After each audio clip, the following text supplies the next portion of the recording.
On that morning, silence spread across Burkina Faso. Not peace. Not calm.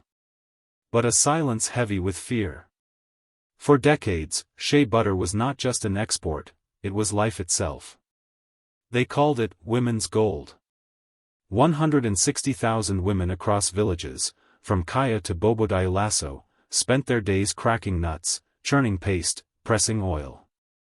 Their labor kept families fed, kept industries running, kept shelves stocked in Paris, New York, and Los Angeles. But in one day, that gold was devalued. Buyers vanished. Trucks sat idle under the Sahel sun. Cooperative warehouses locked their gates. In the village of Bulsa, a woman named Aminatara sat cross-legged in red dust, her hands stained with the paste she had churned that morning. She looked down and asked herself, will this feed my children? Or will it rot? And she was not alone. August 1, 2025. A date that will be remembered. A date when butter, yes, shea butter, ignited one of Africa's boldest struggles for sovereignty. And in this video, we're not just telling you what happened. We're walking you through how a landlocked nation of 22 million turned a Western tariff into a weapon of empowerment, how one president dared to ask. Light bulb, can Africa finally decide its own destiny?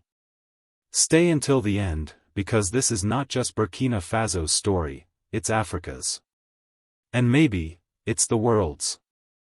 The White House gave little explanation. National interest. Economic realignment. That was all they said. But the message was clear: bend, or break. Washington's strategists believed Burkina Faso, landlocked and fragile, would cave. That its women would be silenced, its leaders forced to beg, its economy left gasping for air.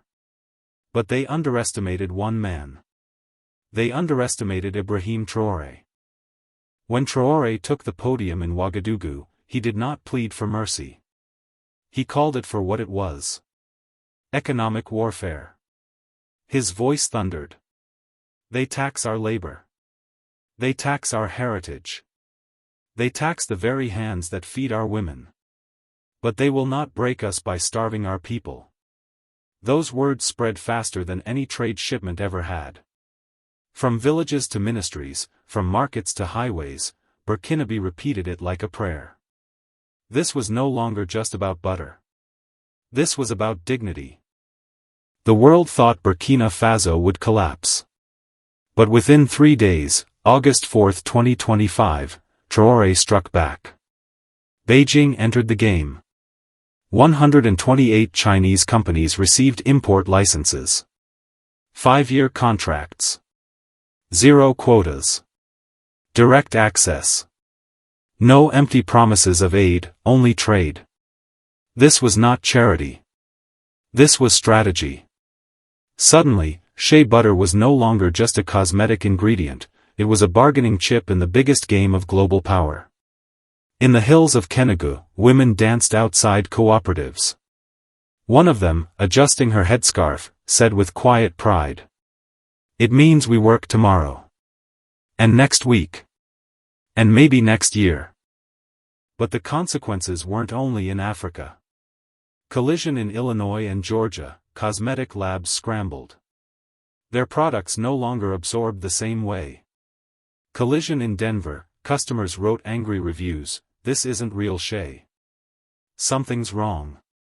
Collision in Chicago, shop owner Clarissa Woodson stared at empty shelves, 3 months now. No shea again. A decision in Washington backfired. Instead of submission, it sparked rebellion. Instead of collapse, it opened new doors. And the world was watching. What made this different was not just trade, it was transformation. For the first time, Burkina Faso wasn't exporting raw goods cheaply and waiting for the world to profit. Processing facilities were built on Burkinabe soil. Technology transfers were written into every contract. Women who once cracked nuts barefoot now scanned digital invoices, managed supply chains, even learned Mandarin. As one cooperative leader, Salamata Konate, said, We are not laborers for someone else's profit. We are shareholders in our own destiny. Yet every pivot carries risk. Dependence on Beijing worried some.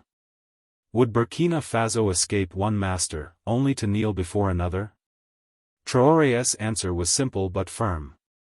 Sovereignty is not given. It is structured. Every deal required processing clauses. Every contract demanded technology transfer. Justice would not be outsourced again. In this moment, echoes of Thomas Sankara returned. His voice, silenced decades ago, seemed to live again. Consume what we produce. Produce what we consume. The question is no longer, can Africa rise? The question is, will Africa choose to rise? One path leads back to dependency. The other, toward sovereignty built on courage, contracts, and culture.